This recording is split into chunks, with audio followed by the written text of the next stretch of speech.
আজকের গৌড়ীয় বৈষ্ণব তারা কি করে? তারা প্রথম কথা হচ্ছে হাতে জপের থলে নিয়ে যত্র সর্বত্র ঘুরে বেড়ায়। অবশ্য হ্যাঁ, মানে জপের থলে থেকে আবার আঙ্গুলটা এরকম করে কাঠি করার জন্য বের করে রাখে। সেই আঙ্গুল দিয়ে আবার কাকে কাকে কাঠি করে? অন্যান্য দেবদেবীকে কাঠি করে, অন্য সম্প্রদায় তাদের গুরু তাদেরকে কাঠি করে, নিন্দা করে আর কি। তবে এতেই তারা ক্ষান্ত নয়, তারা আবার নিজেদের সম্প্রদায়ের মধ্যে বিভিন্ন দল তৈরি করেছে, বিভিন্ন গোষ্ঠী।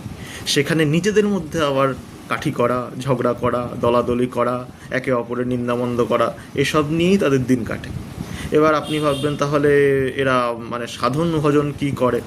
সাধন ভজন করে ইউটিউবে এসে শাস্ত্র পড়ে, ইউটিউব লাইভ করে, নিজে পড়ছে না অন্য কাউকে বোঝাচ্ছে বোঝা যায় না।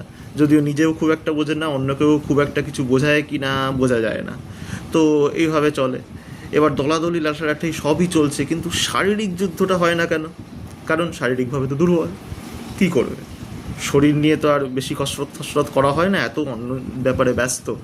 তাই জন্য ফেসবুকে এসে পোস্ট করা, অন্যের দেবদেবীকে গালাগালি করা, অন্যের সম্প্রদায়ে গালাগালি করা, নিজেদের সম্প্রদায়ে যত গোষ্ঠী আছে তার মধ্যে কোন্দল করা, এই সবই হচ্ছে তাদের আজকালকার কাজ, আজকালকার তাদের এন্টারটেনমেন্ট।